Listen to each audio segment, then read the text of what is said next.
Salom do'stlar. Bu hafta men sizga ilmiy maqolani tez va tanqidiy o'qishni 3 qismli video orqali ko'rsatib beraman.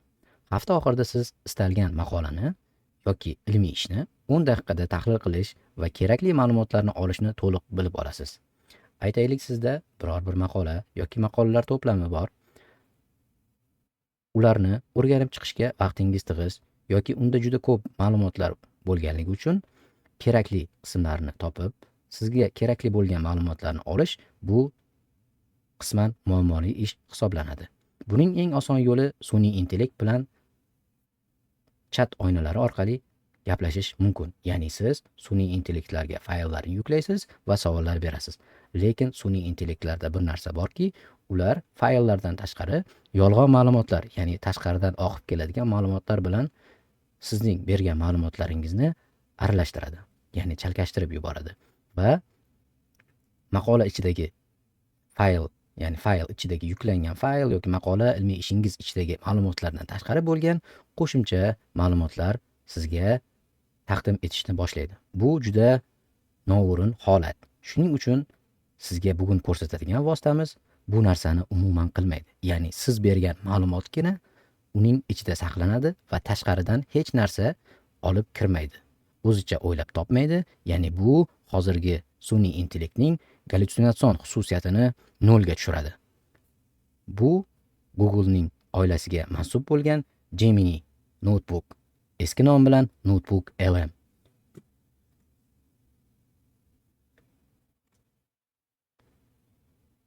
Menda bu havola bo'lganligi uchun to'g'ridan to'g'ri kira olaman. Sizga ham havolani pastda qoldiraman. Bu Notebook LM Google.com. Bundan foydalanishni hech qanaqa programma yoki siz kod yozishingiz shart emas. Sizga faqatgina Google'ning akkaunti kerak bo'ladi.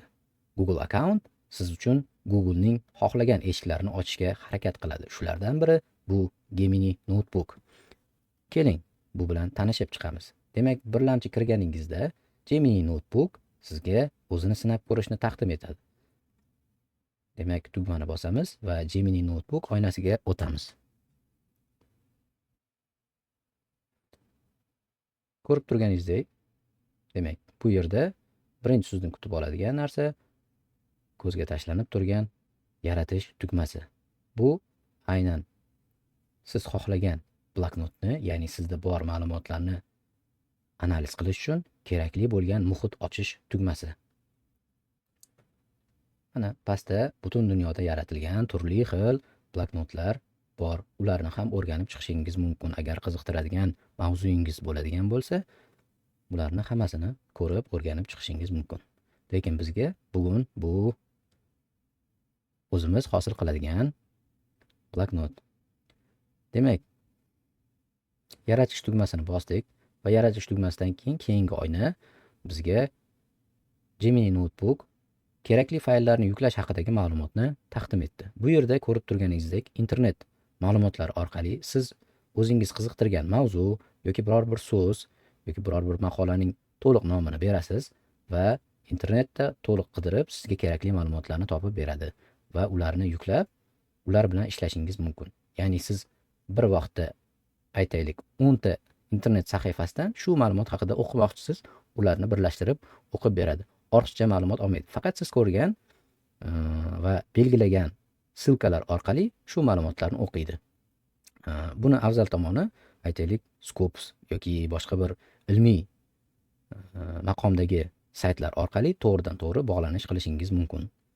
Demak, birinchi kerakli mavzuni yozamiz va internet tarmog'ida tez qidiruv yoki sizga chuqurroq qidiruv taklif qiladi. Chuqurroq qidiruv bu juda ham yaxshi tekshiruvlardan biri, ya'ni qidiruv oynasi, lekin bu juda ko'p vaqt oladi. Agar sizga mavzuyingiz juda qadrli bo'lsa va qimmatli bo'ladigan bo'lsa, bu usuldan foydalanishni maslahat beraman. Pastda oynamizda oddiy yuklash oynasi, ya'ni sizda bor bo'lgan lokal fayllaringizni yuklash mumkin. Keyingisi bu to'g'ridan to'g'ri silkalar, to'g'ridan to'g'ri YouTube saytlari, ya'ni YouTube'dagi silkalar orqali ham ishlaydi. Siz 2-3 soatlik YouTube videolarini silkasini tashlaysiz va sizga oddiy bloknot sifatida taqdim etadi. Bu Google akkauntda o'sha Google Disk ma'lumotlari bilan to'g'ridan to'g'ri ishlash mumkin yoki oddiy tekstlar orqali ishlashimiz mumkin. Demak, bugun biz oddiy usul fayllarni yuklash orqali ishlaymiz. Bizda tayyor maqola bor, uni yuklaymiz. Demak, fayl yuklanyapti. Yana bir narsani aytib o'tishim kerak. Hozir Gemini Notebook Gemini oilasiga kirganligi uchun sizda oddiy Gemini sun'iy intellektdan foydalanadigan bo'lsangiz, u yerdagi chat oynangizda pastida bloknot bo'limi ochilgan va u to'g'ridan to'g'ri bu yerda ochilgan bloknotlar Gemini oynasidagi oddiy chat oynada ham paydo bo'ladi. Faqat u yerda chat oyna sifatida foydalanasiz, bu yerda kerakli instrumentlar bilan foydalana olasiz. Ko'rib turganingizdek, birlamchi ma'lumot yuklangandan keyin Gemini Notebook ichidagi sun'iy intellekt birlamchi ma'lumotni o'qib chiqdi va qisqacha o'zi uchun va siz uchun bo'lgan ma'lumotni taqdim qildi. Nimalar haqida, qanday tekshiruv, eng kerakli bo'lgan ma'lumotlarni sug'urib oldi va sizga taqdim etdi. Pastda ma'lumotlar o'qib bo'lingandan keyin sun'iy intellekt o'zi bevosita hosil bo'lgan savollarni taklif qilishi mumkin. Siz bu savollar orqali kerakli ma'lumotlarni yana o'rganishingiz mumkin. Biz bugun savol berish yo'li bilan boramiz. Ya'ni pastda oynada savol berish bo'lagi bor. Bu yerda biz savol beramiz.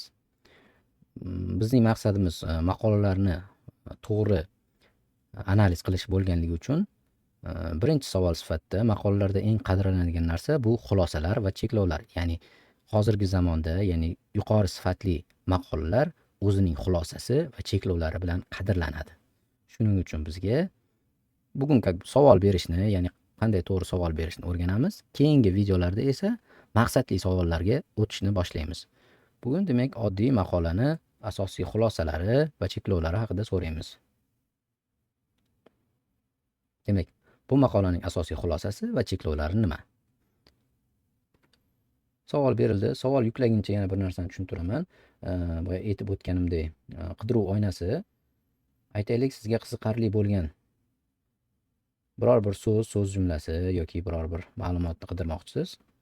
Shu bloknotga qo'shmoqchisiz. Aytaylik, периферические новообразования в легких, ya'ni shuni biz qidiruv oynasiga qo'ydik va tanlaymiz chuqur yoki tez. Bizga hozir tez ma'qul, chunki chuqur tekshiruv vaqtimizni ancha olib qo'yadi. Tez tekshiruvni bosamiz va shu ma'lumotlarga asoslangan internet ma'lumotlarini qidirishni boshlaydi va sizga birlamchi taqdim qiladi. Siz ularni o'rganasiz. Sizga ma'qul bo'lganligini o'zingizni oynangizga, ya'ni pastda mana ishlovchi oynamizga, ya'ni kerakli istochnik sifatida saqlab qo'yishimiz mumkin. Ko'rib chiqishimiz mumkin. Demak, importirovat bossangiz barcha ma'lumotlar shu oynaga ko'chirib o'tkaziladi yoki ularni istochniklarini ko'rish mumkin. Ya'ni mana barcha shu mavzuga oid har xil saytlardan ma'lumotlar topildi. Siz xohlasangiz bu saytlarga o'tib, ularni o'rganishingiz mumkin. Bu yerda o'tuvchi tugmalar ham bor. Aytaylik, mana shu saytga o'tdik. Bu yerda to'g'ridan to'g'ri bizga maqolalarni yana taqdim qilishyapti. Demak, siz agar bu yerda importirovat, ya'ni ko'chirib o'tkazish tugmasini bosadigan bo'lsak, bizga hamma ma'lumotlar ko'chib o'tadi yoki keraklilisini tanlaysiz va kerakli ma'lumot ko'chib o'tadi. Bizga hozircha bu narsalar kerak emas. Biz hozir bitta fayl bilan ishlashni o'rganyapmiz. Keyinchalik o'zingiz sinab ko'rishingiz mumkin. Agar sizga yoqmasa, demak buni o'chirib tashlaymiz.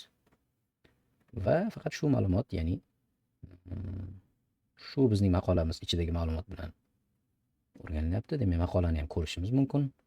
Ichiga kirib, hop, istochnik bo'limiga o'tamiz. Savolimizga javob qarab ko'ramiz. Demak, biz savol berdik. Bu bir necha daqiqa, ya'ni soniyalarga, daqiqaga bormasdan soniya ichida javob qaytardi. Chunki ma'lumotimiz unaqa katta emas, kichik ma'lumot sifatida baholanadi. Shuning uchun ma'lumotlar tez, aniq yuzaga chiqadi. Biz bergan savol asosiy xulosalar va cheklovlar. Demak, asosiy xulosalar bo'limini ajratib bergan va cheklovlarni alohida ajratib bergan. Ko'rib turganingizdek, tartibli shaklda yuzaga chiqaradi. Endi aytaylik, bu 50 betlik maqola yoki undan ham ko'p yoki bir nechta maqola, ularning hammasini jamlab turib o'qib chiqishga yoki boshqa ma'lumotlar olishga sizda qancha vaqt ketadi? Bu esa, ya'ni Notebook LM buni bir necha daqiqalarda sizga taqdim eta oladi.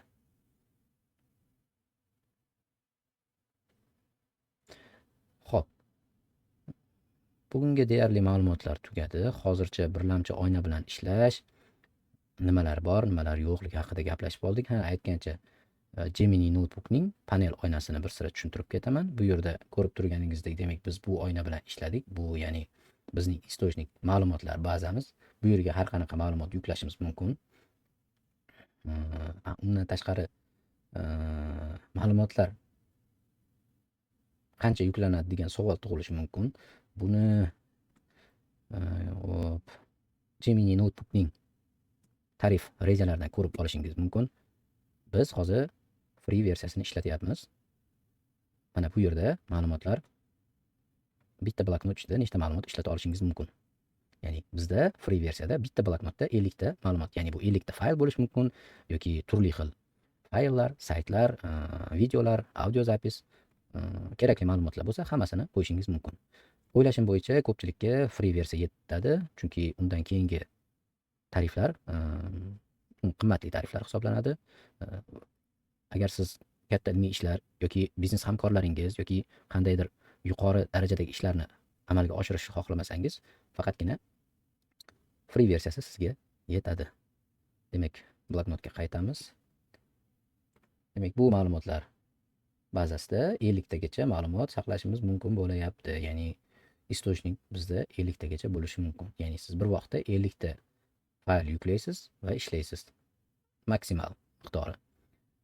Minimal, demak biz hozirgi ishlayotgandek minimal bir fayl bilan ishlash mumkin.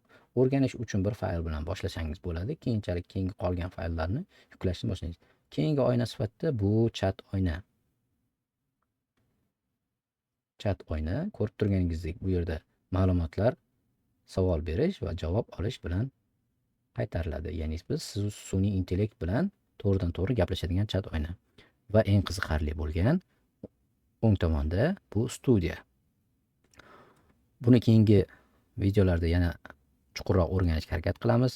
Hozircha ayrim narsalarni aytib ketaman. Demak, bu 9 ta element, ya'ni 9 xil funksiya desak ham bo'ladi. Siz yuklagan ma'lumot yoki siz qidirayotgan ma'lumot, siz ishlayotgan ma'lumotlarni 9 xil holatga olib kelish imkoniyati bor. Bu audio sharhlash, prezentatsiya, slaydlar tayyorlash, video sharhlash.